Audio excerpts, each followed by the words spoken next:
Hello, everyone, and welcome to episode 134 of the Runnin the Paint podcast. I'm Miles here with Ben. Ben, how are you doing today? Doing well, and I'm feeling good today. Uh, we're gonna try to step up and run a good two-man show today between me, and Miles. Unfortunately, the draft expert Nick and also Joey couldn't make it, but looking forward to talking about a lot of things today.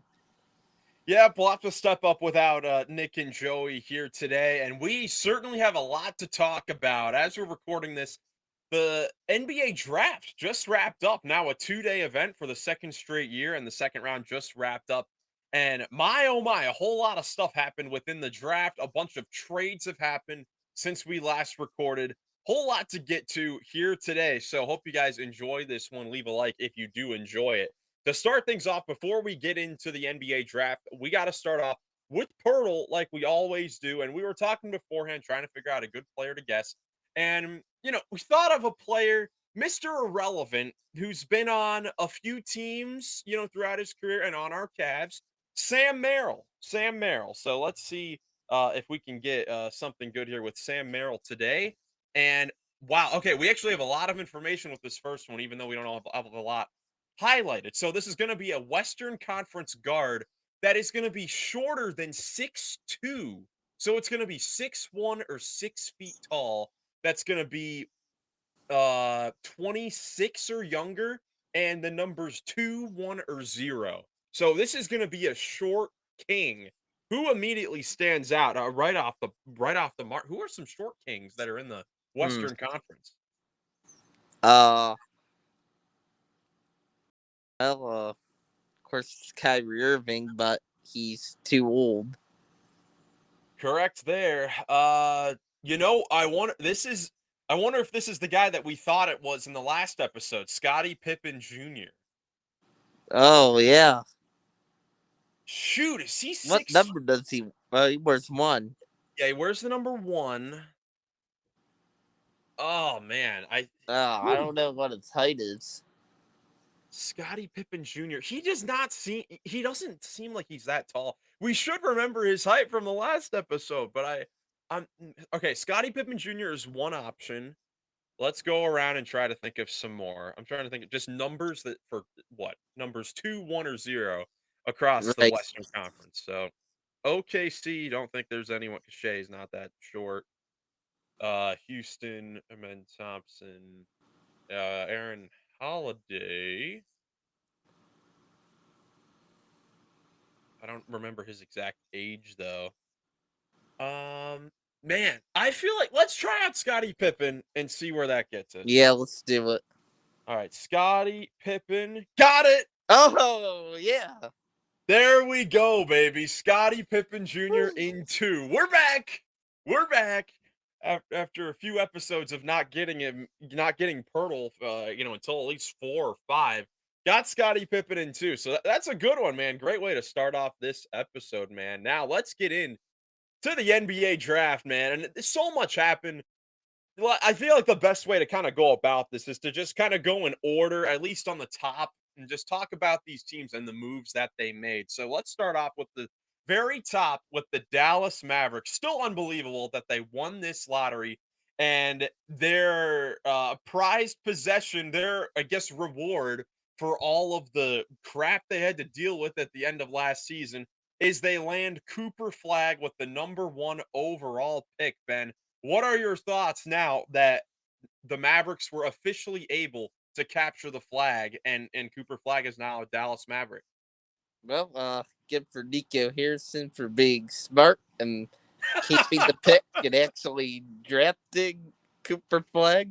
Thank goodness for that. Dallas fans are a bit relieved now, I guess, after the Luka trade. Now that hey, that they got lucky and they got Cooper Flag too.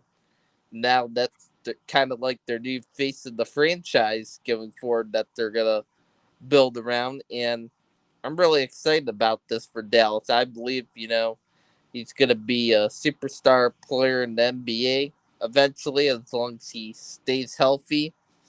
And I think he's gonna be able to make a big impact rookie year. I think he's I think he's like one of the more pro ready players I've seen in recent years.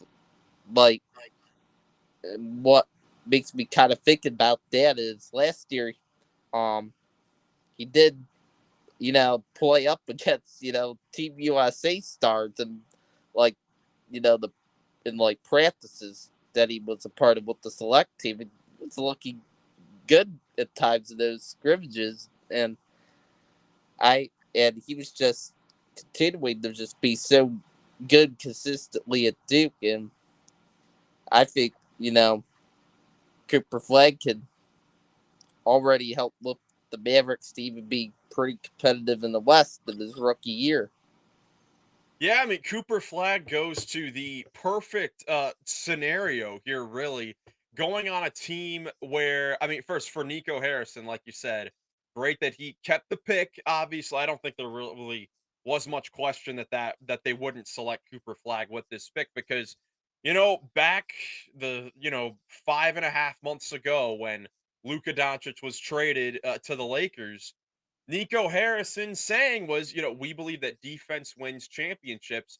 And you get the feeling Cooper Flag is like the perfect guy that Nico Harrison would want on that team and be the, one of the building blocks for that team going forward. But coming in, he's not even their best player. He's not even their second best player. The Mavericks look really, really good, really deep on both sides. This is a team that could very well be a championship contending team from day one, which is great for Flag coming in, on his first team, on his first season of his career, of course, with Anthony Davis there at the four and Kyrie Irving when he gets back from his ACL injury and recovery. I mean, the Mavericks are looking incredible now that they officially have Cooper Flag. Yeah, I think the Mavericks, once they get Kyrie back, are gonna be a scary team. Like, that team is gonna be loaded with good depth next year. They're gonna have great front court height, multiple good defenders. I mean, it's starting to kind of remind me of how, like, the Thunder were built this year when they get fully healthy. And I think they're going to be a tough team to beat once they get fully healthy, and even just all throughout the season, even before Kyrie comes back. Because, I mean, still, as long as guys stay healthy all throughout the year, they're going to have multiple good defenders, and they're going to be tall in the front court. That's going to make things difficult on um opposing teams, their length and their overall height of guys on this team. Yeah, the Mavericks definitely looking like they can be a scary team in the West next year. We talked about it after the Kevin Durant trade about how kind of after Oklahoma City being in a tier of their own at the top of the Western Conference, that next tier is kind of wide open. And if Cooper Flag is the real deal, and a lot of people are saying he could be a generational player and prospect, at the NBA level. If he is the real deal, and maybe it's not from day one, maybe it's not from year one, but if he is that type of player, Mavericks should be the second best team in the Western Conference, if he's going to be in there because Anthony Davis is still a really, really good basketball player. He, of course, he got injured right when he got traded or right when he, started playing with the Mavs. And just like their whole team did, of course, Kyrie goes down. And so now that's going to be the big question. They already made some moves this offseason. Daniel Gafford signed a 3-year, $54 million extension to stay with the Dallas Mavericks. And then Kyrie Irving, who was on a player option for next year, he declined the $43 million option to re-sign with Dallas for a 3-year, $119 million deal with a player option on that third year. And something that's big with that contract is that it allows Dallas to have the taxpayer mid-level exception in free agency next week, about $5.7 million. And, Ben, obviously this team looks really, really good so far, especially in the front court, like you mentioned. But the thing that they're going to need to figure out this offseason is who's going to be the starting point guard while Kyrie Irving recovers because he got injured, in February, March around then. So it's going to be a while until Irving is back, maybe not until January. So they're going to need to use their mid-level exception to sign a point guard that can temporarily start for them at the start of the season. Yeah, they definitely will. I don't really know who's gonna be like out there available totally for them, but I mean, I have heard rumors about them possibly getting Chris Paul to fill in there, and I wouldn't be surprised if that happens, especially with the point guard deal with the Spurs, who will be the next team we'll be talking about. So Chris Paul could be a good option, to fill in there. Or they could go younger. I just don't totally know who else would really be out there free agency. And Chris Paul was kind of the only name I was like hearing. I mean, I also did hear Drew Holiday before too, but now he's a Portland Trailblazers, so that's probably not going to happen now.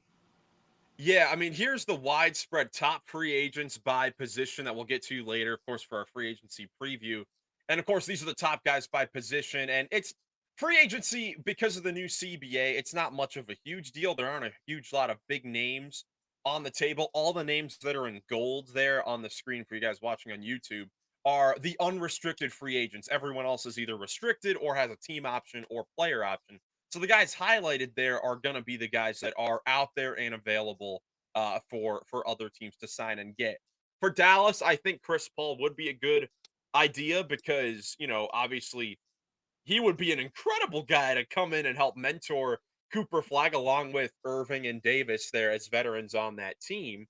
And he's at the age where minutes aren't the craziest thing for him anyway. So once Kyrie Irving were to come back, Chris Paul can be the backup point guard and play, only 10, 15 minutes a game if he has to once Irving gets back. And Chris Paul is still a very, serviceable player. I mean, for San Antonio last year in his age 40 season, right? Or 39 season, played Yeah, all 82 games, still averaged 9 points, 7 assists, shot well from 3.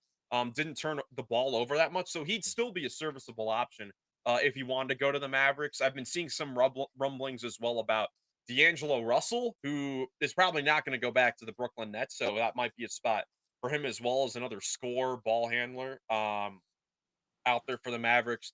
There are other point guards, Tyus Jones, Malcolm Brogdon. So they have guys to choose from, and Dallas is definitely going to be a free agent destination for some of these point guards. But either way, I mean, they made again they were in a very tough situation at the second half of last year with all the injuries post Luca. But now they're on the upside, and I'm very excited to see what this Mavericks team will look like during the season. But Ben, I'm also curious to see what the fan reception is going to be across the board because when the Doncic trade happened, there were a good amount of Dallas fans that you could say rightfully so boycotted the team and, removed their fandom of the Dallas Mavericks because Nico Harrison just traded away Luca. Now that they have Cooper Flag and they're looking like a pretty competitive team, are they going to go back? Are we going to hear fire Nico chants during Cooper Flag's NBA debut? What do you think could happen there? yeah, that's a good question. I mean, I don't totally know, but by the predict, I guess we won't be hearing any fire Nico chants. I think some fans are back on the board now with what at least I've seen online recently after they took Cooper Flag. Even, Dirk Nowitzki, he was mad at his own team that he was a legend of after they Yeah. traded Luca. And I did just see a video of Dirk congratulating Cooper Flag for being the number one pick there. So I think Dirk's a bit back on board with what they're doing too. And I think uh, fans are as well. I wonder how Mark Cuban's feeling about this too. Like, I mean, I'm sure he's still bummed about the Luca thing, but I guess he's got to be happy that they somehow got Cooper Flag. I'm sure he knows how good Flag, is and how good he could be in the NBA. Yeah, I mean, what a roller coaster of emotions for that entire Dallas fan base, the franchise, for the fans, the players, across the board. But Now they have Cooper Flag, and they're set to be, a must-watch team coming up next season. Moving on here, because we've got a lot to go through here today. Let's go to the San Antonio Spurs, who you mentioned there at pick 2, getting Dylan Harper, who, if this were really any other draft that didn't have a Cooper Flag or a Victor Wembanyama a couple years ago, Dylan Harper probably would have been the consensus number 1. So the Spurs get him to pair with Wemby as well. And not only that, they had another pick at the end of the lottery at 14, and they were able to snag Carter Bryant as well. So, Ben, those 2 picks getting Harper and Bryant there, this makes the Spurs one of the big time winners of this draft. I totally agree with you on that. Yeah, I was really impressed with the Spurs did on draft night. Of course, Dylan Harper. I mean, what wasn't like their most important position of need, but it was smart of them to take the best player available because of how talented Dylan Harper was, especially compared to other guys that were left. Definitely was the most talented player left, and I think he could end up fitting in on the Spurs all right and could be a great building block about around Wemby. I think in the future that once Harper develops more, that him and Wemby could become a really scary duo there in San Antonio, and it and getting Carter Bryant at pick 14. Wow, I wasn't totally expecting Carter Bryant to fall to 14. I was thinking most likely not, but wow, the league somehow did. And Spurs did a great job of taking advantage of that and picking him. And I think he could be a pretty good free and D player in the NBA. A guy that should be a solid depth piece for the Spurs going forward. So the Spurs are going to be scary going forward in the future, especially after this draft. Yeah, I mean, it really is incredible. I mean, Carter Bryant, the perfect prototypical Spurs player. Somehow the NBA allows him to just fall right into their hands. I mean, it really is incredible. And Dylan Harper, yeah, an incredibly talented player. With the size there, a 6'6" point guard. Nick has talked about before on this podcast, just his ability to find different angles when attacking the basket. Has a lot of Cade Cunningham, Jalen Brunson. I've seen a lot of those types of comparisons to Harper's game. But yeah, I'm excited to see how the Spurs will now handle this point guard room that they have now, because now they have Dylan Harper. They have the reigning rookie of the year in Stephon Castle, who was very good for them. And yeah, oh, by the way, they traded for an all-star at the middle of last season with De'Aaron Fox. So what are they going to do now? I mean, it. Do you think, Ben, that if the Spurs had a crystal ball in February and they had the foresight that they would get the number 2 pick and be able to get Dylan Harper, would the Spurs still have traded for Fox at the deadline if they had known that they would now have these 3 really talented point guards now on their team? Oh, tough question. I mean, they somehow knew that. That I guess most likely that, but I mean, it's not the worst thing in the world. I mean, look, it's not like Harper's gonna be amazing. Uh, Probably the start the season, and he can just start off by learning from De'Aaron Fox, who will be a great guy to learn from off the bat because Fox has played plenty of years already in the NBA, and he's a great point guard himself who likes to do similar things that I think Dylan Harper likes to do with his game. So with that aspect, I mean, I think that's a good thing for Harper. And I mean, what's De'Aaron Fox you know, somehow it's declining or something and is getting older, but Harper, should be already super good. It could just slide right in and take the reins there, point guard. And so it's not the worst thing in the world, and it'll be fine for the Spurs going forward. And I think it's great that there's multiple pretty good point guards that could actually, get Wemby the ball and get him going. I mean, I think that just scare other teams going into next year. Yeah, it's definitely not a bad problem to have, having all of these talented point guards. I mean, if at the worst in 3 years, the worst player of the 3 is Stephon Castle, which could be possible, then that's gonna be really good. I mean, because all these guys would have trade value if it did come to that point, but also because of the size that both Castle and Harper have at that point guard position, they can play other positions too. I mean, there are worlds where I'm sure Mitch Johnson's going to try some lineups where all 3 point guards are out there together with Wembanyama and maybe Sohan at the 4. I mean, there's a lot of different possibilities that the Spurs can go here, and what is still a developing team. I mean, I know there were talks at the beginning of the offseason that, hey, maybe this draft pick gets traded to the Bucks for Giannis, but that most likely is not going to happen at this point. It looks like Giannis is going to stay with Milwaukee. But because those talks were happening, lots of people were thinking, hey, maybe the Spurs can jump up into contender status. And maybe they still can in the next year because Wemby can make a year 3 jump, Castle in year 2, and of course, De'Aaron Fox being on that team. But there's no rush to being a contender. I mean, they just got the second pick in the draft and a rookie point guard, which is the toughest position to learn in the NBA. So there's still plenty of time, and I mean, the Spurs are just looking great for the future, man. I mean, it's not like they needed to really do a whole lot of work with the second pick. Dylan Harper was kind of just there. And the same thing as well at 14. I mean, the Spurs just got really fortunate to be in this position in this draft. Yeah, he sure did. Yeah, some good luck fell their way, and the league, should be on watch for the Spurs going forward in the future. They're got to get back, I think, to being scary as a franchise once again for multiple years coming up. Yeah, no question. Definitely have that potential. Now, moving on, let's go to where the draft really started at pick number 3 with Philadelphia.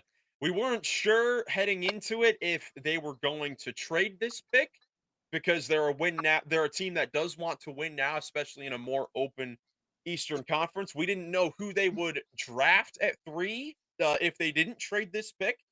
They end up drafting VJ Edgecombe with the 3rd overall pick, and then in the 2nd round, they drafted Janai Broom at 35. So, Ben, what was your thought on the Sixers drafting VJ Edgecombe over some other guys that were available? I know we'll get into Ace Bailey in a little bit. He was seen as like the 3rd best prospect throughout this process. Of course, there's the whole storyline that he did not work out for any of these teams or have interviews or any of that, which I know there can be mixed opinions on that, but the Sixers did not go with Ace Bailey. They go with VJ Edgecombe. What are your initial thoughts to their decision there at pick number 3? Yeah, I think they made the right decision at pick number 3. Obviously, East Beasley is, of course, a super talented prospect team that was available, but yeah, I mean, it just seemed like, the Sixers were a team he really did not want to get him from what I heard. And the 76ers somehow did draft him. I think he would have been unhappy. And, he would just be wanting the ball a lot.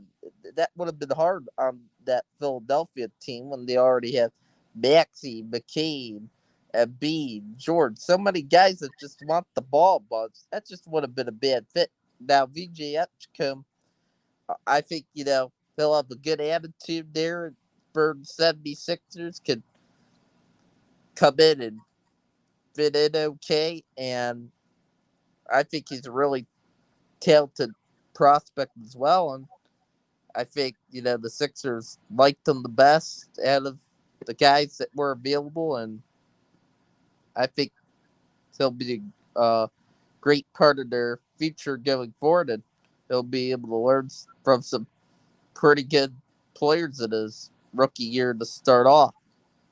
Yeah, absolutely. He's a terrific athlete, which is something that the Sixers could use there. Now they have a incredibly deep backcourt. I mean, after in the media availability after this pick, Daryl Morey said that now the Sixers he thinks have the best backcourt combination in the entire NBA. And look, when you look at it, could be true now with Tyrese Maxey, Jared McCain, as you said, who was online to be the rookie of the year before the injury, now drafting VJ Edgecombe, and if they're able to re-sign Quentin Grimes, that's a really, really good guard play there on the back, all young players. While in the front court, you've got some older guys there with Embiid, with Paul George, there as well. So, definitely an interesting mix there with Philadelphia, but I think it was the right decision. VJ Edgecombe, someone that doesn't need the ball a whole lot. Terrific athlete, can be a good defender at times, and things are just going to be a lot more simplified for him there in Philadelphia. So I really like the decision that they made with Edgecombe at 3. Yeah, you have anything else to say on the Sixers? No, not really. All right, then let's just move right on then to the Charlotte Hornets at pick 4. But they made a lot of draft picks here today. They drafted Con Knipple at 4. In the second round, they drafted Sion James at 33, Ryan Kalkbrenner at 34, and they also made a trade that we got to talk about. They traded away Mark Williams. Finally, the trade actually looks like it's going to go through. Mark Williams traded to the Phoenix Suns for Vasilije Micic, the veteran going back to Charlotte. But the big thing is getting the 29th overall pick, where they then selected Liam McNeely, and then also the worst of Cleveland, Utah, and Minnesota's 2029 first round pick, which would then be top 5 protected. So, Ben, Hornets made a lot of moves here in the draft. What were your thoughts on what they did the last couple days? Yeah, I would say I like that they traded away Mark Williams. Yeah, I mean, it's now not looking the best at the center position, but I mean, I think it was time that they had to move on for Mark Williams. It was just things weren't really working the best with Mark Williams there. He just had a hard time staying healthy there. I think it was smart of them to move on still. And with this draft, I said in the last episode, I told you guys when we brought up who we would like to see possibly go to which team. I said pick 4, Con Knipple would be great for the Hornets. And look at that. They listened to me. They picked him at pick 4. And I think he's going to fit in great there. Like, they need a guy who can, come in, be a pretty good shooter, make smart decisions. And Con Knipple's going to be able to do that. And, you know, I don't think he has, like, the highest ceiling in the world, but he can be a pretty good player in the NBA. Could be a good defender. He was a good defender at Duke too. And yeah, they could have took Ace Beasley, but he would have been unhappy there. It would have been a bad fit there too. I mean, he would have been wanting the ball a lot, and you have Miller and LaBella who demand the ball a ton. And um, yeah, I'm excited for that for the Hornets. And the Neely pick was interesting too. That's another shooting guard they got. Um, he'll start off, I guess kind of somewhere off the bench, and I like the role that I think Neely will have there. I think you know the Hornets will use him just as like a shooter guy, and I think he can hopefully come in and do a solid job of knocking down some threes and just making the Hornets an even better 3-point shooting team. And he won't have to be as dominant with the ball, which I think will help him to start his NBA career in the Hornets like he was at UConn. And I like the second round picks they made early in the second round. The other Duke guy, Zion James, should be a good defender for them. And Ryan Cockburner, maybe he could develop into something solid for them at center to replace Mark Williams. Yeah, I like what the Hornets did in this draft. Nothing too crazy, but you didn't need anything incredibly crazy here. I mean, the Hornets, on this podcast, we talked about it last offseason, how Hornets are a pretty talented team that has the makings of doing some special things if everyone is healthy. And that's always the big caveat. And LaMelo and Brandon Miller and Mark Williams are injured during most of the season, so they struggle again and are down near the bottom of the East and end up in this position. But one of their downfalls during the season, while they struggled in a lot of places, but they were the third worst 3-point shooting team in the league, and they addressed that with getting Knickel at 4. He could potentially slide right in, be their starting shooting guard next to LaMelo and Brandon Miller to start the season. Liam McNeely, Ryan Kalkbrenner. I mean, they got some 3-point shooting in this draft, so I really like that. I really like Knickel as a player. He's one of my favorite guys from this draft. And the Mark Williams trade, I mean, we saw them try to do it at the trade deadline, sending him to the Lakers before it got rescinded.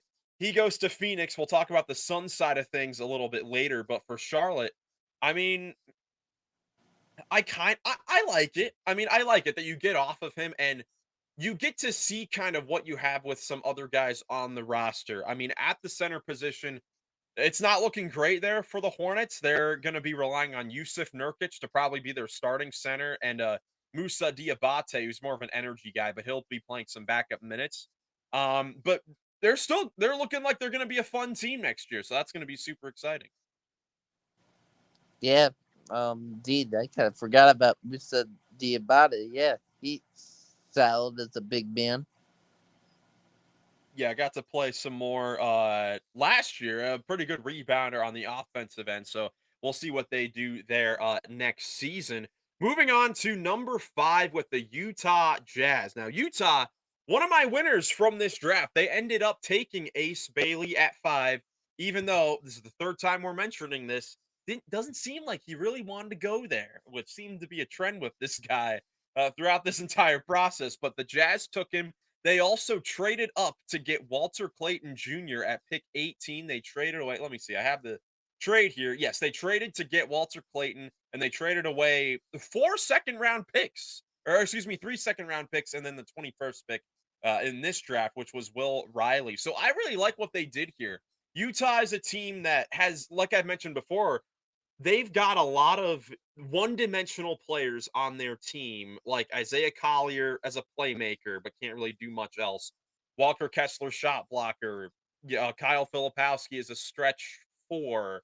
There's a lot of guys like that. None of them were like a go-to score type of guy. And Ace Bailey is that type of player. This is a spot where, unlike the previous teams, like you mentioned, Ben, Ace Bailey is going to be able to take as many shots as he would like on this Utah Jazz team. So I really like the fit, and I love that Utah took Ace Bailey, regardless of where he may have wanted to go. Because look, I mean, grow up. You're in the NBA.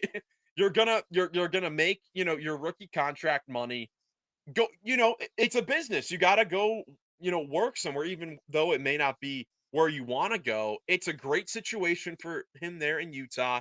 He's got to make the most of it. And I think that he can, if he has the right mindset. Yeah. Yeah, it was interesting hearing before, like, he wasn't happy in Utah, but maybe he'll change his mind because I heard he said he would have been happy about Washington and Brooklyn. Well, he could have gotten the ball a lot if he was on one of those teams, and he will be able to on Utah. He might change his mind and be actually happy because he'll be able to get the ball there. They have a good coaching staff. They have a good player development system in Utah, and I think it was a good chance that the Jazz took on him because they really need someone who could just become like a go-to scorer for them. Hopefully, that could turn into a star that they really need, who they could build around one day. And if Ace Bailey could come in with a good attitude and could start scoring the ball really well at times for them and start looking like he could be a star for them, then that's huge for the Jazz. They really need somebody who could look like a star that they can build around to have some more hope for a rebuild going into the future for them. And I also love the Walter Clayton Jr. pick. Like, he was the go-to scorer on the national champion Florida Gators. Uh, he's kind of underrated as a prospect, I think. And he'll be able to get the ball too in Utah at times. And that's going to help his development. And their good player development coaching staff at Utah could help him too. So I really like the landing spot for Clayton Jr. And it's kind of the same thing for him, Face Bailey. If he can start scoring it pretty well at times, it could hopefully look like a star in the NBA like in college. Then the Jazz could have something in him too that they could possibly build around. So yeah, the Jazz are one of my big winners of the draft. I like the aggressiveness by Danny Ainge in this draft. Yeah, absolutely. I love the decisions that they made as well. Finally, some good picks that we can come out of here for Utah. The last couple years of this rebuild, they were competitive for a lot of the regular season, the previous 2 years, so they didn't have the best draft picks. Like, they didn't have the best picks to get a great player. Last 2 years, who they picked Taylor Hendricks and Cody Williams in their last 2 lotteries. And of course, Hendricks had the big injury at the start of this year. Cody Williams was brutal this rookie year. And there's obviously a lot of time for those players to grow, but this is the first real semblance of hope there in Utah for a draft pick, that they get. So Yeah, and shout out to Joey. His favorite thing that happened was Walter Clayton Jr. Florida Gator to the Jazz.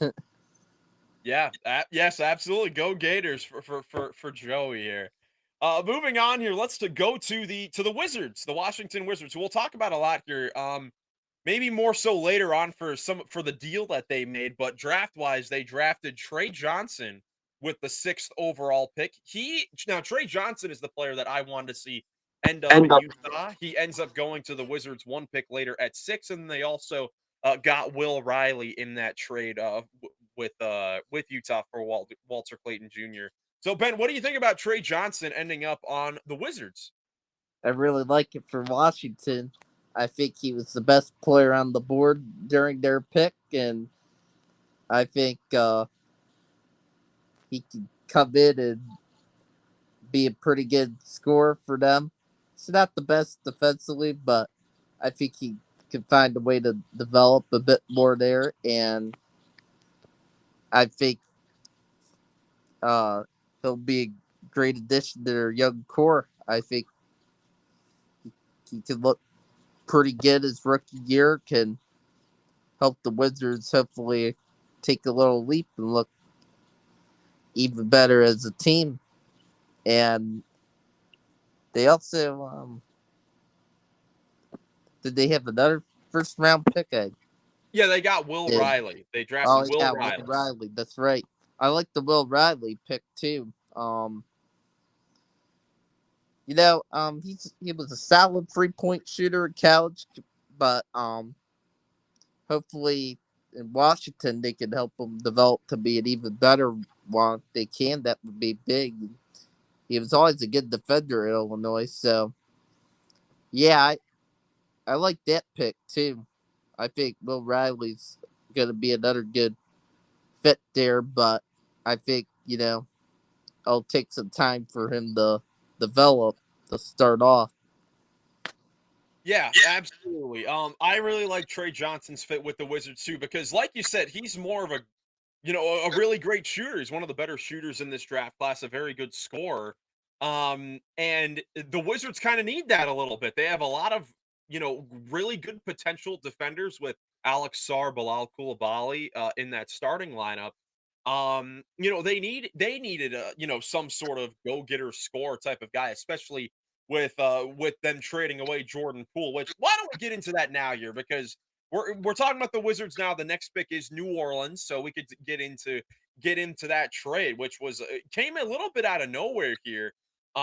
With the let me find this trade. Yeah, there it is. With the Pelicans trading for Jordan Poole along with Sadiq Bey and the 40th pick in this draft. And let me see who they selected with the 40th overall pick, so I can have them in this trade. Micah Peavy, that's who they selected with the 40th pick, and then the Wizards get C.J. McCollum, Kelly Olynyk, and a future second round pick here. So for Washington, I really love this move for the Washington Wizards. I think that the Jordan Poole experiment, or whatever you want to call it, just wasn't working. Just wasn't working there for a couple of seasons. And now they've done a great job, in my opinion, of bringing in a bunch of young guys. I already mentioned the defensive guys. Last draft, they got Bub Carrington, Keyshawn George. And throughout the last calendar year, they've brought in a bunch of veterans, experienced guys that can help mentor these younger players. Like at the trade deadline, they got Marcus Smart and Chris Middleton in different trades, and in this trade, they get CJ McCollum and Kelly Olynyk. Those are four quality veterans that can still play, in this league. Like CJ McCollum is still a good player, but they're more so there for that veteran leadership, and also there to clear up some cap space in next summer, where the Wizards are projected to have $100 million in cap space in 2026. But Ben, what were your thoughts on this trade and their decisions here in the draft now that this trade has been made? I agree with you on the trade for the Wizards. I really like it for Washington. It was time to move on for Jordan Poole. Big contract, just wasn't, you know, playing great. Was playing like what the Wizards were totally hoping for out of Jordan Poole. So it's a good time to move on, and they got a good return back because CJ McCollum and Kelly Olynyk, I know they're older guys, but they aren't on bad contracts, and they can maybe flip them for something good eventually in the future. And if they, play, for the Wizards, to start this season, McCollum, he could be a good veteran leader for those young guys in there. That's for sure. That could really help the development of some of these young guys on the team, like Trey Johnson, who's a young, guard in there that they just drafted, and same with Bub Carrington and Alex Sarb, veterans could help those guys just develop even more. Yeah, I absolutely think the Wizards have had a excellent 2025 with. I honestly think it's gone about as well as they could have had with the cards that they have been dealt. I mean, obviously they would have loved to be the team that jumped up and got Cooper Flag at number 1. They didn't. So they were able to get the best player available at pick number 6. So and make these trades and mix in the vets and the young guys as well. So I absolutely love what the Wizards have been doing. So shout out to the Washington Wizards, man. I'm excited to see how those guys fit in with that team. But now, look, for all 6 of these picks so far, we've been pretty happy and excited about the moves that these 6 teams have made.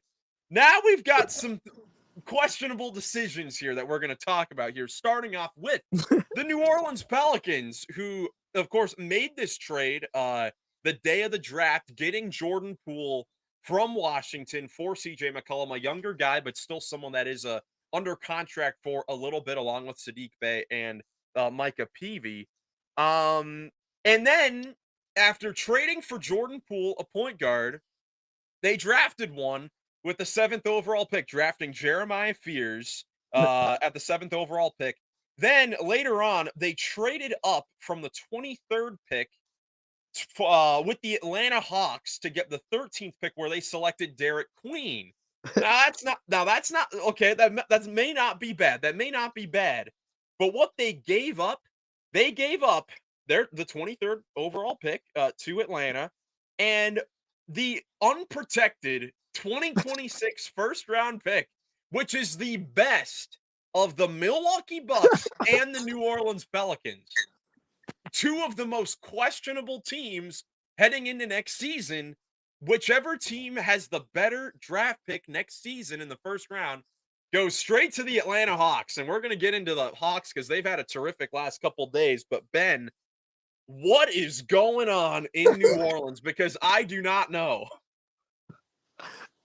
Yeah, I mean, I think they got a new GM there that I guess but might be kind of struggling to start here. Yeah, look, Joe Dumars is not off to a great second tenure as a GM in the league. Let's just say that. No.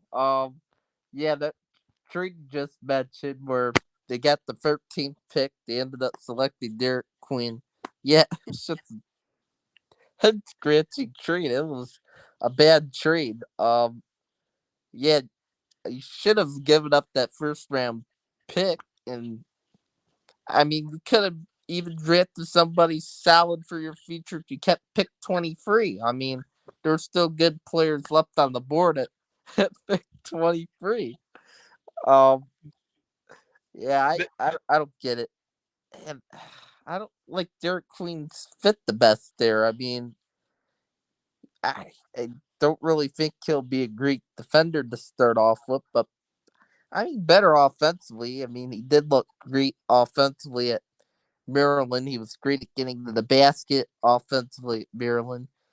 But I mean, his outside shooting can still use some work.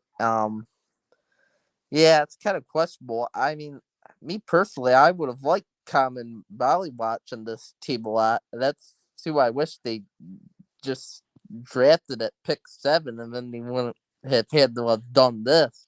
I mean, Volley Watch Right. would have brought some good defense to the front court. While you still had Yves Missy, I mean, who looked like a good scorer as a setter, his rookie year. And, Volley Watch would have made a nice impact around the painted area there, brought good height. I mean, Jeremiah Fears, could be good for them in the future, especially if Jordan Poole or DeJounte Murray don't really pan out. But I mean, it's kind of not really the best situation for Jeremiah Fears to start off with. But yeah, I didn't think their draft pick at pick 7 was the best, and I'm not really a big fan of them having Jordan Poole on their team. I did not love the trade that they made with giving up McCollum and Olynyk and then getting back like Jordan Poole, then like Sadiq Bey, who could be a good bench player for them, but it's gonna be behind already some good wing players and Herb Jones, Trey Murphy, Zion, and I just don't really think Jordan Poole would fit the best in a backcourt with DeJounte Murray. They're both gonna be wanting the ball. Same with Zion. It's just head scratching what they've done recently. Yeah, I mean, look, the Jordan Poole trade, I wasn't the most sure of it either. I guess you go younger and McCollum is on an expiring contract, so if you wanted to treat I mean, instead of losing him for nothing, you get a guy that is coming off of a good year for Washington, a pretty good bounce back, for Jordan Poole. But just the reason we were saying he doesn't really fit there in Washington is just because him being a number one guy or even being a veteran leader kind of is just not the move for a rebuilding team like the Washington Wizards. And this is a New Orleans team that's coming off of a brutal year because of injury, but they are a very talented team on paper when you look at it. They've got Jordan Poole. The starting five is probably going to be Jordan Poole at the 1, Herb Jones at the 2, Trey Murphy at the 3, Zion at the 4, and Misi at the 5. That is really talented. And of course, Zion, he's the big question mark and the key to this whole thing because when he's on the court, he's an incredible player. He's just not on the court a whole lot. But that's just a starting five. Now your backup unit can be DeJounte Murray when he comes back from injury. Maybe he still starts. You just don't know with the Achilles injury or ACL injury. Now you still have Jose Alvarado. You just drafted Fear. So now you have 4 point guards, by the way. And then along with that, you still have let me find the rest of the team. Of course, now you have Sadiq Bey. You have Jordan Hawkins on that team. You have guys that got extra minutes because of injuries last year, like Jeremiah Robinson Earl, Carlo Matkovic. So it's a very, very talented team. You know, eh, Trading away that first round pick though is just so mind-boggling to me because again, this is the best of Milwaukee or New Orleans' first round pick in 2026. And basically what the Pelicans are doing here is They are putting in a ton of trust in Zion Williamson, who is one of the most untrusting superstars in the league. And that's nothing against his on-court value or play.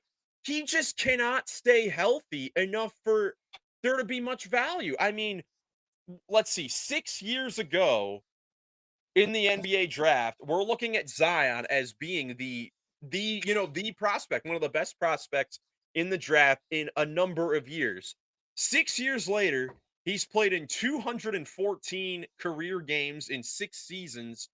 He's only played over 65 games in 1 year, and he hasn't played in a playoff game in 6 years. And you are putting your trust to give away your first round pick, most likely your first round pick, unless Milwaukee and Giannis, they have a bad year. Um, it just doesn't make sense. It does not make sense what they are doing here, because even if everyone is healthy, Ben, this is a loaded Western Conference. I mean, at the best, they might still be a playing team that loses in one of those first 2 games, and boom, there's still a lottery pick. And what if that jumps up like Dallas's does this year, and you just gave up a number 1 pick for Derek Queen? So all I know is that Derek Queen better be the real deal at pick 13, because if not, this was a disaster of a trade. This was a disaster. Yeah, I mean, boy, I guess New Orleans is, really relying on like the high praise that they've heard from a Derek Queen. I mean, their head coach, who was just recently the head coach at Maryland, did say some super good things about him. Maybe the Pelicans just talked to him and trusted in him or something. I don't know. I just think the fit's gonna be kind of weird there with Derek Queen. I'm not loving it, that's for sure. But Derek Queen's really gonna have to prove me wrong for me to come back to it and be like, okay, I guess the Pelicans were right here. Yeah, I mean, we'll have to wait and see how both the Pelicans and the Bucks play to see what that pick ends up being for the Atlanta Hawks going forward. Moving on here, the Brooklyn Nets, who came into who came into Uh, Wednesday night's first round with 5 first-round picks, the most in NBA history. Now, I'm sure all of us, I'm sure you included, Ben, I thought for sure they were going to make some sort of move to either combine some of those picks to trade up, because the picks they had were picks 8, 19, 22, 26, and 27. So 4 of them were 19 and beyond. So we're thinking that maybe they'll combine some of those later picks to trade up to get someone in the top. But no, they drafted with all 5 draft picks. I can't even say it with a straight face here. And the draft picks that they selected at the top could be questionable. At the 8th pick, they selected Yegor Demon. Then at 19, they selected Nolan Trayor, 2 point guards. Then Drake Powell at 22, Ben Seraph at 26, Danny Wolf at 27. So, Ben, what were your thoughts on this? I mean, we have never seen this before. The Nets drafted 5 rookies in the first round. What are your thoughts? well, I mean, just thinking about this, I mean, what kind of what kind of direction is this team going in? I'm like confused. Like they took like 3 big point guards out of those 5 first round picks and stuff. Uh, I mean, I don't really know how those guys are gonna fit in, but but I mean, I think at least a couple of them are gonna be able to play. I mean, still with how not great the Nets are, but one of them, I mean, is not really gonna be able to play probably to start. They can't play really multiple of these guys at the same time, and I just didn't like the process by the Nets. I mean, they like maybe they were trying to trade up to get a higher pick, and somehow a team didn't want to trade with them or something. But I'm thinking they might have not been aggressive enough. I'm thinking maybe someone would have taken that, but no. And the Igor Demon pick, I didn't love that. Like he's a tall point guard. Maybe there's something the Nets know of that could make him good, but he didn't really like play great down the stretch for BYU last year. And he's a great passer, but he's not the best scorer. I'm kind of worried about how he will be as a scorer in the NBA, but maybe he'll be able to develop as that in Brooklyn. I mean, he won't be able to get touches on the ball his rookie year because they don't have too much. But then, like, at pick 19, I was just shocked they took Nolan Traore out of France. I mean, he looked like, to me, that he played kind of similarly in France to how Yegor played. And that just didn't make any sense to me at all. That was just a That's what I'm saying. terrible head scratching pick. Like that's what I'm saying. Aren't those like Igor Demon, Nolan Traore, and the traits you've mentioned on both of those players sound pretty similar to Ben Serif as well. Yeah, Which similar is to him too, as I yeah, it's said. Yeah, unbelievable. So yeah, I'm wondering if I mean, look, if there's any team that it would make sense to do this, it would probably be the Brooklyn Nets because they've got a ton of cap space this off season, but there doesn't really seem to be any big names that are looking to end up in Brooklyn via free agency or yeah, for a trade. So bringing in all these rookies to maybe go at it again in a crazy 2026 draft class next year might be the move here to draft 5 rookies that'll be under contracts. Some might play, some may not. But then you play this season out. Maybe we'll see if they move on from Nick Claxton and Cam Johnson, who are currently really the only 2 real contracts on the year. And then we'll play the same scenario out next year and see if they can get a big name to Brooklyn. I mean, that might be what the thing is here. And look, that's the thing. If you get 5 swings at the bat here, if 1 or 2 of these guys hit and they become, way better than we expect, then it's a win. So, yeah, there's a lot of room to experiment there in Brooklyn, but we were just laughing uncontrollably because we've literally never seen this before. yeah. Um, so, It's maybe bad. it's we've never seen it before, so it's like it's either going to be ingenious or it's just not going to work out at all. All I know is Ben, I don't know if they were showing this on the main ESPN broadcast. I was watching the YouTube ESPN coverage with um Brian Windhorst and a podcast crew that I really like, Numbers on the Board.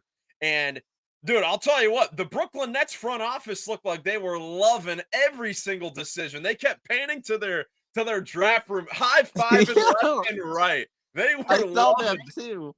They were. It was great. So they were loving all these moves that they made. They actually drafted with all 5 of these picks, and time will tell if this was the right decision to Yeah, maybe actually draft with all these they'll picks. be right. I mean, the guys maybe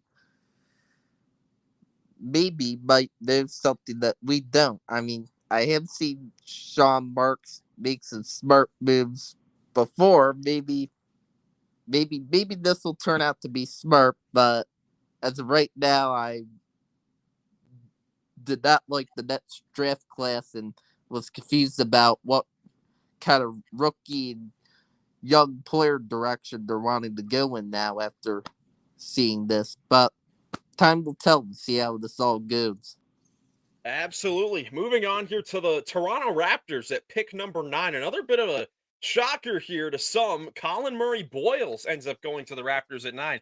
He was shocked himself. He had to clear up whether or not he wanted to go to Toronto. I don't know if you saw that, Ben. His draft, Yeah, so his reaction to ending up in Toronto. But what did you think about this? I mean, there was some shock to this with Kaman Molly Watch still on the board, but they end up going with Colin Murray Boyles. What are your thoughts?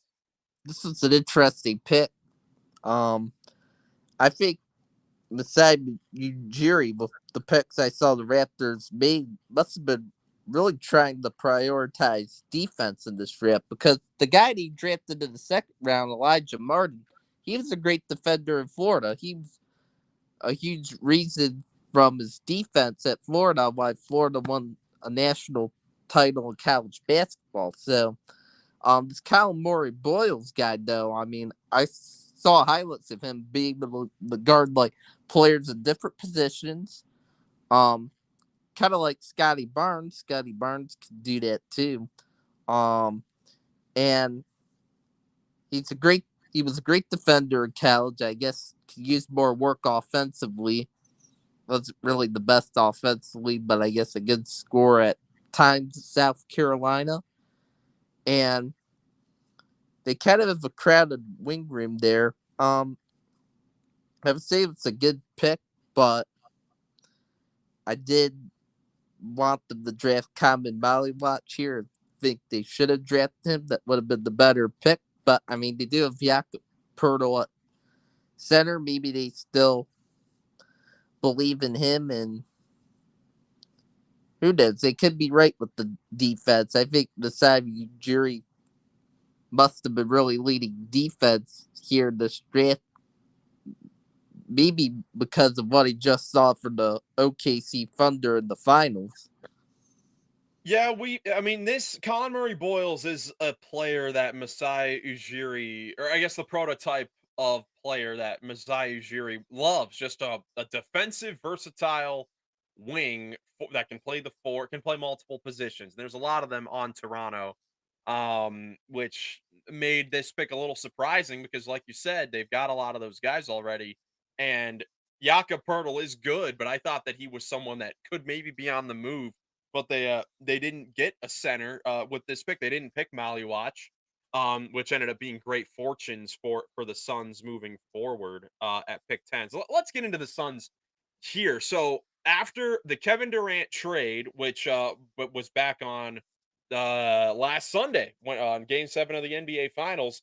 Where in exchange for Kevin Durant, they got Jalen Green, Dylan Brooks, 5 second-round picks, and the 10th pick, which ends up being Kaman Watch, who, when we were talking on this podcast, we all kind of consensusly agreed that if they were able to walk out with Watch, this would be a W of a draft. Maybe not a complete W of a trade, but they would be a great night for the Suns. Even Nick said that, Watch was his favorite player in the draft, and he thought for sure Watch wouldn't even be available at 10.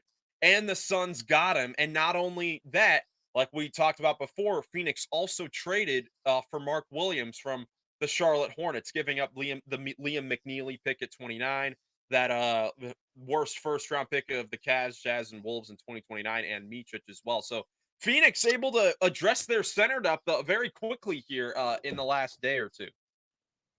Yeah, Phoenix is another big winner for me in this draft. I love what they did. Yeah, I was kind of surprised they traded for Mark Williams. That surprised me for what they did, but I like the trade for them, and I really like that they drafted Cameron Mollywatch around that. I think now Phoenix, with what they just did to address their big man solution, will feel much better. Definitely more comfortable going the next year with what they got. Though some good tough guys that they'll be having in there at center that will hopefully be able to play some great defense for them, provide some good inside scoring, be maybe a lob threat for Devin Booker or Jalen Green at times. And I think it's just going to be much better than what the Suns had the last 2 years there at the center position, because it was bad the last 2 years there. Yeah, And ever since they wanted to get off of DeAndre Ayton, it was not working there, like you said, Ben. So this is definitely huge. yeah, and um, who who else did they draft? I'm kind of forgetting now. Yeah. They Chris traded up to Correa get was one. they Then traded up to get Rasheer Fleming at yeah, 31. yeah, I That's love right. I that trade forgot up. about that one. That was a great trade up by the Suns. Rashard Fleming's a steal at pick 31. He's a good 3-point shooter in college. They needed more wing help, and Rashard Fleming should be able to play for them, I guess, in his rookie year with how talented I think he will be. I think he'll be a good, tough defender on the wing, along with Dylan Brooks for the Suns, and will be able to provide some good scoring for them. I think Dylan Brooks will be a good guy he'll be able to look up to in his rookie year. And I think he'll kind of play like Dylan Brooks, I guess, with what I know about him from college, and will fit in well with the Suns. They need more versatility along the wing, and they get that with him. And Kobe Barea, I heard, was an awesome 3-point shooter in college, and that's going to help their 3-point shooting. They can use some more 3-point shooting, and Kobe Barea might be able to play if he can continue shooting it really well at the NBA level. Yeah, so the Suns did an amazing job this draft of addressing the center play, and yeah, their second round, selections as well, with trading up to get Rasheer Fleming as well as Kobe Brea.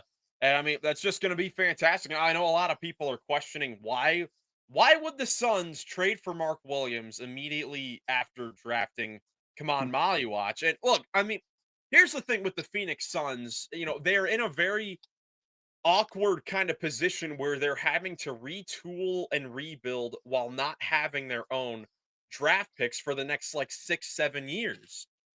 So for guys like Devin Booker and the other guys they have there, if Bradley Beal is still there, Jalen Green, Dylan Brooks, the Suns are not obligated to lose on purpose. Like, if they can, they need to try and win as many games as possible so that, because they don't have their draft pick. So in that case, as good as Kaman Maluach, projects to be, he's probably not going to be the perfect starting center and ready to play starting center minutes immediately in the NBA. So for that, you get a guy like Mark Williams, who is still young in his own right. He did have the back problems, over the last couple of years for Charlotte, and that's a big reason why he wasn't traded to the Lakers at the deadline. But this guy is still 23 years old. Of course, the injuries are a concern. As I just said, he hasn't played over 44 games in his 3 years in the league yet. But this season for Charlotte, in 44 games, in only 26 and a half minutes per game, he gave the Hornets 15 points and 10 rebounds per game on 60% shooting. So he's someone that is going to be serviceable and able to start for the Suns here as they look to still be competitive. They still have Nick Richards. How funny is that? That the Suns now have the Hornets center rotation of Mark Williams and Nick Richards. But in the case where, yeah, like I said, Mark Williams is hurt, Kaman Maluach is going to get opportunities there to play big minutes and start in spurts.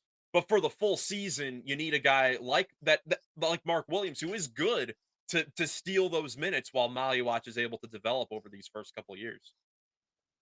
Yeah. Um, I think that's a good plan the Suns have there, and Molly Watts could learn from another former good Duke center to start off his career. So that should be fun for him. Yeah, no question about it. So now let's get into some non top 10 pick notes. There are some lottery things, there's some second round things in here. I guess first we'll go to 11 here, where the Memphis Grizzlies traded from 16 up to 11 with the Portland Trailblazers to draft Cedric Coward, who seems to be the mystery player in this draft. Don't worry, Ben, we'll get to the Blazers side of things in a little bit. But Yeah. what were your thoughts on the Grizzlies trading up to get Cedric Coward? Again, mystery player after coming up from Division III, only playing 6 games for Washington State before the injury, but goes from that. I mean, it's an incredible story. Goes from the Division III just a couple of years ago up to the 11th pick by a playoff team. Yeah, I really like that pick for Memphis and the trade up. I think Cedric Coward will fit well on that team and will kind of replace the role that Desmond Bain used to have there. I think he could come in and be a good scorer, be good defender in the NBA, and I believe he just fits their team really well. They kind of needed another like shooting guard, small forward player, and that's what they have there. Cedric Coward and of course Jalen Wells, who we saw play well in his rookie year before he suffered that unfortunate injury, was also out of Washington State. So maybe there's something with Washington State guys. They can develop them well on that team. And Cedric Coward might have used to play with Jalen Wells there. I'm not too sure. But yeah, I'm sure this could work out good for the Grizzlies, and I'm excited for this for Memphis. I think this was a good decision. Yeah, to be able to trade up to get him was definitely key, and also getting Javon Small at 48. That was their second round selection. Now, on the other side of things, Memphis traded away. Let's see. So they traded away the 11th pick to the Blazers to get, or excuse me, they traded 16 to the Blazers to get Cedric Coward at 11, and then the Blazers drafted Hansen Yang or Yang Hansen. Not exactly sure which name is the first name, which name is the last name yet. But Ben, this had to be the shocker of the draft. There were not many mock drafts that had him even going over 35, and he goes 16 to the Blazers. Now, I have seen some highlights of this guy before the draft started. I'm like, ooh, this Chinese Jokic. That could be what we have here. But never in a million years did I think that he would get picked at 16 by the Blazers. Ben, this is unbelievable. Yeah, what's unbelievable? That's got to be one of the most shocking sports draft picks I've seen. It was unbelievable. I was watching it live on FaceTime. Shout out my cousin Brady, who's in the NBA. I was doing it with him, and when it happened, me and him were just laughing like a lot of other people. We were just in shock. We we didn't see this coming at all. Neither did most people, and it's kind of hard to you know how I feel about this. I mean, I'm thinking this is either going to be a huge hit or a big miss because because I mean I did watch Hudson Yang's highlights, and he was a great passer on his Chinese team the past year, and he was a good shot blocker there. He's at a good height, kind of around Jokic's height, maybe slightly taller, Yeah, I mean, what's he and listed? I think he is 7'2", 255. yeah, So he is pretty tall. 7'2". Yeah. And it's interesting that they took him while they still have multiple centers on that roster, like Robert Williams and DeAndre Ayton, who I'm thinking after this draft pick, maybe they're going to look to move on from Robert Williams or DeAndre Ayton. I don't know. Well, look, even not even just that. They drafted a center with They their lottery drafted pick Donovan last Clinton season. last year. I was about to mention that. Yeah, and Yeah, they got Donovan Clinton Donovan Clingan has as well. pretty So, good look, potential. yeah, so here's the thing. So, look, Hansen Yang he could be an amazing player. He could be an incredible story. That's cool. Isn't this the guy that was in the crowd? Like he Yeah, was he was yeah, in he the was in the crowd. crowd at the Barclays Center. So look, he could be a great player, no problem. But drafting him at 16, well here this is what is unbelievable. So originally they had the 11th pick, and then they traded back 5 spots to still get him. First of all, the fact they were thinking of drafting him at 11 before they made this trade. And then I was very curious. So after the draft, listened to all of Joe Cronin's media availability, I believe the GM or the president of the Blazers that made this decision. And according to him, this was the guy they have been targeting for like 2 years to Wow. to pick at this selection, and they thought that 16 was the safest spot to trade back to still get him before someone else got him. And I'm just thinking, like, man, I don't know. I don't think they did their due diligence on figuring out how much they could have gotten. I mean, they legitimately probably could have traded back 20 spots from 11 and still gotten him. Yeah, I think so. Like, I'm thinking that they should have just traded back more. Maybe have kept that 11 pick and have just taken someone else too. I mean, there's still some other needs they could have filled. Like, it's just really interesting. As of right now, my opinion on taking him as the 16th pick is it's not great. That's not what I preferred out of them, but I could be wrong. I mean, he does have some great potential. I see. In China, he was a great passer, like how Jokic and Sengun have been as bigs in the NBA. He was a good shot blocker in China. Plays a good offense at times, but needs work on his jump shooting. He's nowhere near like where Jokic is now or where Sengun is now as jump shooters. He would need work on that, but I mean, he does have some good potential, and this is just a big hit, or it could be a big miss by the Trailblazers. Time will tell. I'm, but I'm excited for this, and I'm happy for the guy. I mean, good for Yeah, him. me too. Me He too, seems like a absolutely. great guy, and I can't wait to see how he does. Yeah, for sure. I'm excited to see what happens. With his career. Again, it's just the surprisingness that he went this high, but also to the Blazers when they have Klingon already, who had a pretty good rookie year last year. I mean, he's a very good shot blocker in his own right, and looks to be a great anchor for what looks to be a very good Blazers defense. After, of course, they just made the trade a couple days ago with the Celtics to get Drew Holiday and 2 seconds for Anthony Simons. And it's just a little crazy. I mean, there have been some reports that Drew Holiday is, not stoked to be in Portland after the trade, which I mean, makes sense. I mean, this is the second time where Drew Holiday's been traded like just a year or two after helping his team win a championship. So I'm sure he's not really stoked about all this.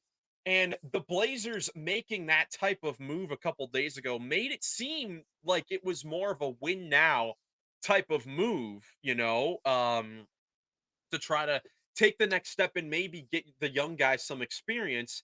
And then they have their only lottery pick. They have their 11th pick that they trade back to 16 and use it on a project. So, not exactly sure what type of message that would convey to the franchise besides that, hey, we think that we're pretty deep already at the starting positions, and there aren't any other guys that could really help us now that we think, and we'd rather just keep on developing our guys and then develop Hansen Yang on the back burner and see what happens. But it's just really incredible. I mean, to me, is probably the reaction that we would have gotten in 2014 if Nikola Jokic was selected at 16 instead of 41 because no one knew about that guy. No one knew about Jokic until Yeah. he obviously became, a really good player, an all-star MVP now. But, it was such a story because he was drafted at 41. The fact that Hansen Yang was picked at 16 and we're getting this type of reaction, it has me thinking that this is probably what it would have been like if Jokic was selected in the Yeah. lottery or something like that. Yeah, exactly. I'm sure. Yeah. So final notes here. I mean, that was just incredible. But the final notes that I've got here from the draft. I know we're going for a while, but we can keep on going. I'm thinking I'll cut this video up into mini videos, so for those purposes. But my other draft notes were probably the biggest drop of the draft. Kasparis Yakushonis falling to the Miami Heat at 20. But what were your thoughts on this? Because I've seen mocks where he went as high as 8 or 10 or 11. He falls all the way to 20 for Miami. What did you think of that? Yeah. I don't know how the league let Miami get him at 20. That's a big deal for Miami. I think he'll come in and fit in well in Miami and will turn out to be a great draft pick for them. And kind of reminds me of what, Goran Dragic was with them going into being on their team. And I think he could come in and play with the Heat culture. I think he looks like a type of guy that would do that.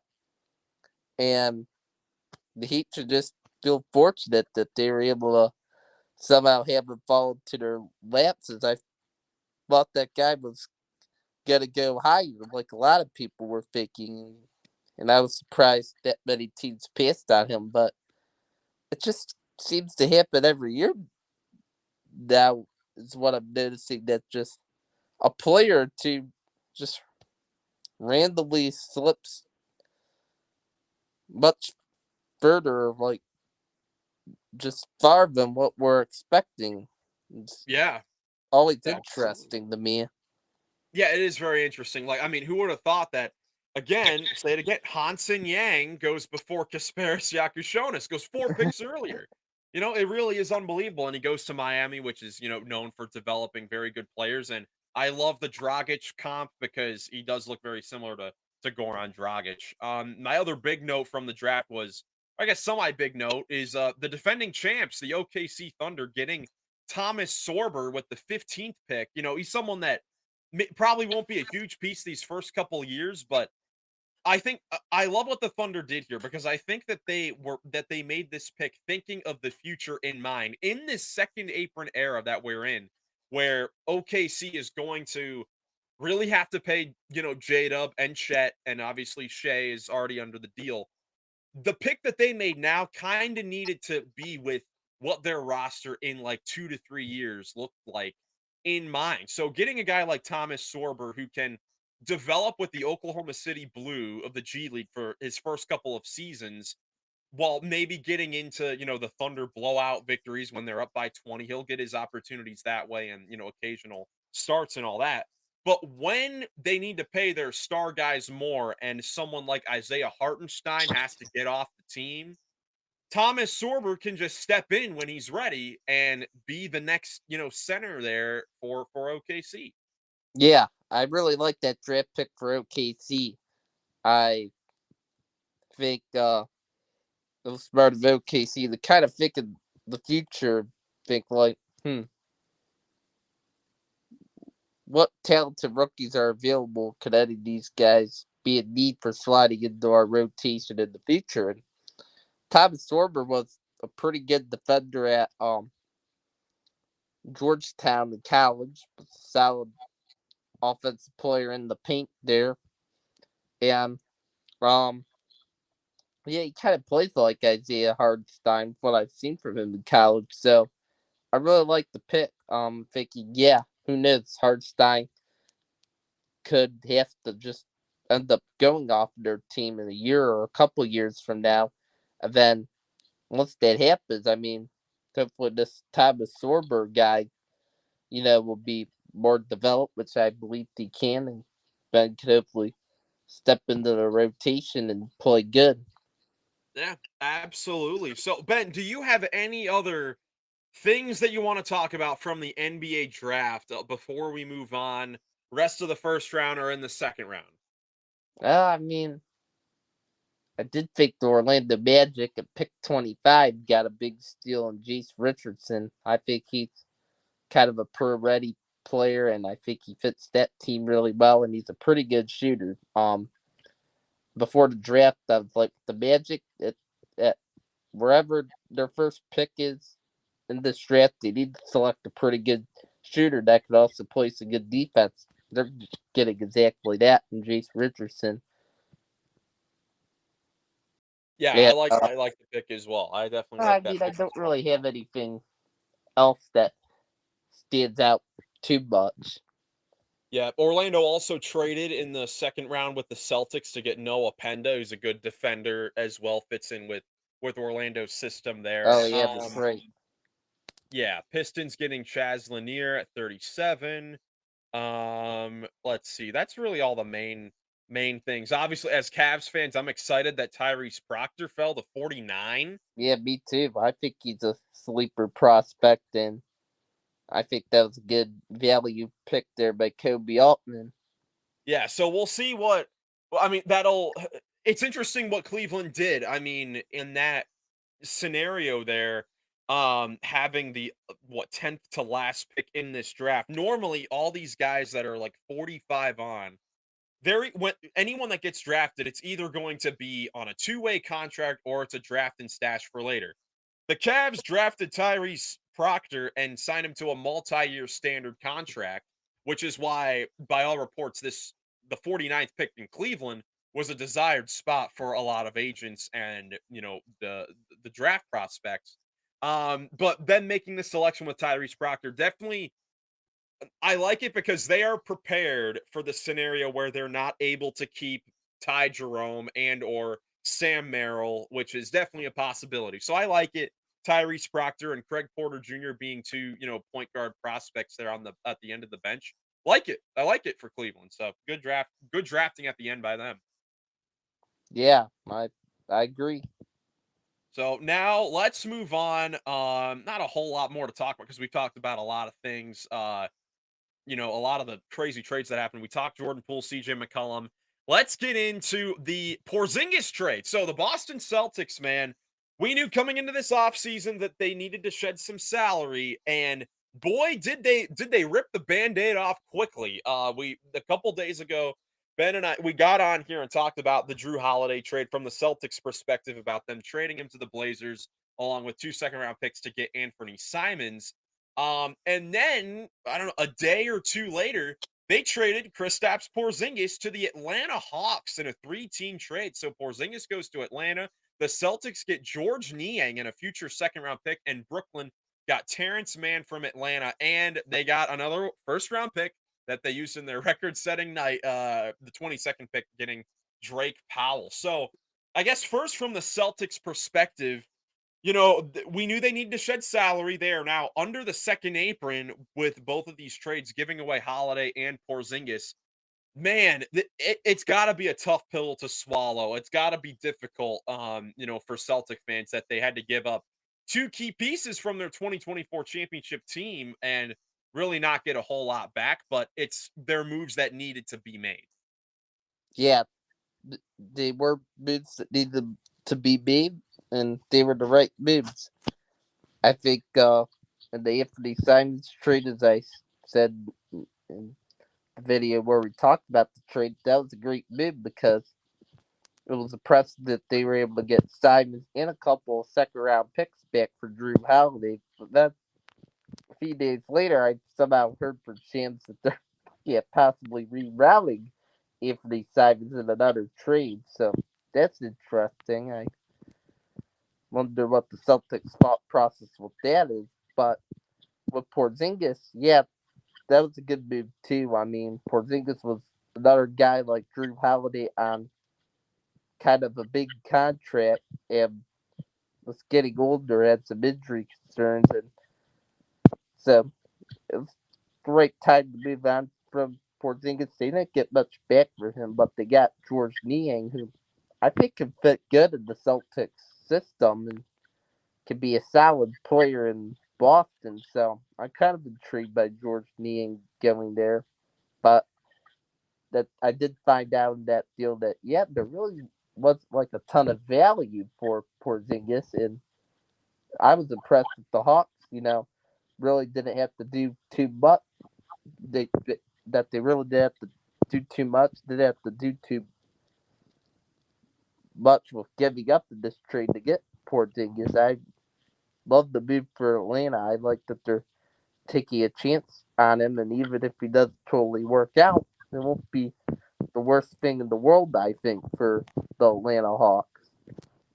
Yeah, for the Hawks, great opportunistic move here to swing in and get Kristaps Porzingis for basically nothing. I mean, you think this was just a straight salary dump by the Boston Celtics, giving up Kristaps Porzingis, who yes has all those the injury and illness concerns, and that's why we were concerned about what they would get back for Porzingis. In the end, it's George Niang and a second round pick, and that's really not good. I mean, I guess quickly from the Celtics perspective with Simons and Niang, I mean, those are two guys that may get dealt later. Niang probably more likely because I know Celtic fans are not happy that he got traded to their team. But in Joe Mazzulla's system where there are a lot of three-pointers shot, Simons and Niang love to chuck up some threes, so they may fit perfectly in that system. Um, but no, for Atlanta, I mean, it was just such a good move by them to get Porzingis. And of course, he has the injury concerns, but this is with what you ended up giving up, this is a low risk, high reward move here. I mean, Porzingis last year, even though he had the injury and the illness at the end of the year, when he played in the 42 games he played in the regular season, still had a great year, 19 points, 7 rebounds, 41% from 3. I mean, this guy is still an all-star caliber player. The question is, of course, the health and whether or not he can stay on the court. But if he can be on the court for this Hawks team, in an open Eastern Conference, the Atlanta Hawks may have just jumped up into potentially being a scary team to win a few rounds and get to a conference finals potentially. I mean, you look at their lineup now, they have a big three with Trae Young, Jalen Johnson, who is another guy that has injury concerns, but most improved candidate last year, and Kristaps Porzingis, along with Dyson Daniels, most improved player, Zachary Risashe, last year's first overall pick, and off the bench, you still have Onyeka Okongwu. I do feel kind of bad for him because finally, midway through last year, he's named the starting center for the Hawks, and then they make a trade to replace him in the starting lineup. So that's kind of too bad for him. But this is a very intriguing team, Ben, with Porzingis now on Atlanta. What do you think the Hawks could do with, I guess, that starting five with Young and Porzingis at being a duo now? I think it could be a pretty good duo of young Porzingis as long as Porzingis stays healthy. I think Young could do a good job feeding Porzingis, near the basket. They could get some good lob action going with Porzingis too. Man, Porzingis will provide them some good spacing that they haven't really gotten from a big man in a while. And also, I'm thinking, yeah, Clint Capella's still on that team, but I think after this trade that it's time for the Hawks to definitely move on from him, and I'm guessing they will move on from him. Well, I believe Capella I think he is a free agent. So I Oh, think it's he'll free. Oh, let me so, see here. Yes, he is a free agent, so he'll just move on elsewhere, yeah, they just which will didn't be good sign because back then.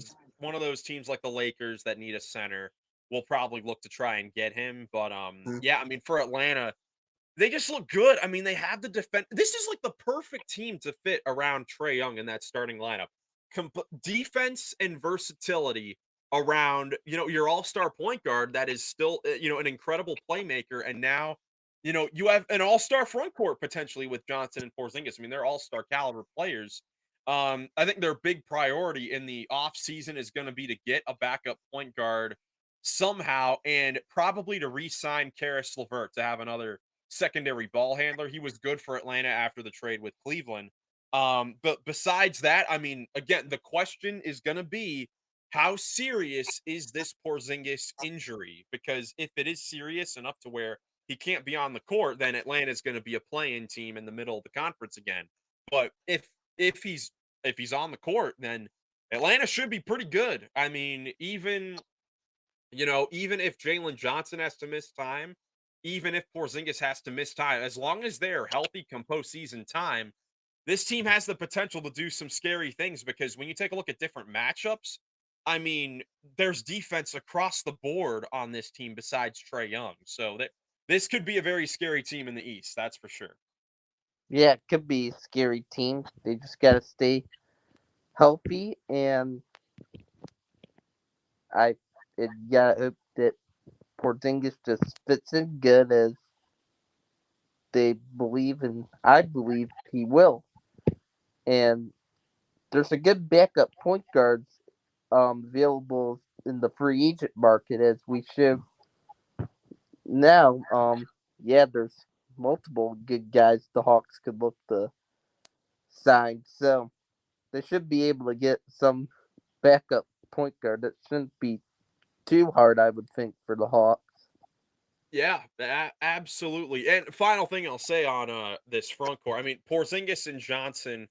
Let's see, Porzingis played in I think 42 games, Jalen Johnson 36. So there's obviously questions there, but Porzingis, I mean, this is also a thing for Atlanta. I mean, if this doesn't work, Porzingis, he's on the final year of his contract. If it doesn't work, it's you didn't give up anything to get him, so you could let him walk. But also, I mean, in a contract year, you don't really see it a whole lot anymore because of how, like I said at the top of the podcast, how the new CBA works, where free agency really isn't that much of a thing anymore. You don't really see a lot of players have to really prove anything on the final year of their contract, especially a guy of Porzingis's caliber. But he is on the final year of his contract. With him having that type of motivation of needing to play for maybe one final payday in his career, he could put up some numbers. I mean, the last time he was on a contract year was with the Washington Wizards in 2023, and very quietly he had the best year of his career for the Wizards, averaging 23 points, 8 rebounds a game, shooting 50% from the field, 39% from 3. That's very, very good. And if Atlanta can get that type of production, then again, Atlanta is going to be able to fight for one of those top seeds in the East. So great move by Atlanta. And they also, you know, traded again with New Orleans to get that incredible first round pick next year, the best of New Orleans or Milwaukee. And in exchange for trading away 13, they got pick 23 and drafted Asa Newell, who they wanted at pick 13. So just an incredible few days for the Atlanta Hawks here. Definitely a winner from this week. Yeah, absolutely. Really like what they did too. Yep. So I think that's really all we got here. We did a lot today, but it was a lot of fun. Next time we are on, we will be talking about really the first night of free agency, which again, not expecting a whole lot to happen. Here's the list of available free agents. A lot of the guys at the top are team option, restricted, player option guys. A lot of those guys are already heading back to their teams, like Kyrie Irving. Fred VanVleet signed an extension, which is re-signed on a new deal. So that's a big deal there. Any other Chris Middleton opted into his player option. John Collins as well. Dorian Finney-Smith may decline it, but so really when you get into free agency, your top guys available are going to be Miles Turner, who will probably stay with Indiana. Then it's going to be Ty Jerome, Malik Beasley, Nickeil Alexander-Walker, that caliber of players. So we'll see if any of those guys are on different teams by the next time we're on here. Ben, you have anything else before we get out of here? Nope. All right, man. Well, if you guys were able to stay for all this hour and a half plus of this video, thank you so much for watching, man. This was a lot of fun. If you did enjoy, leave a like, subscribe for more NBA content. Hope you have a great rest of your day, and we will catch you in the next one. Peace.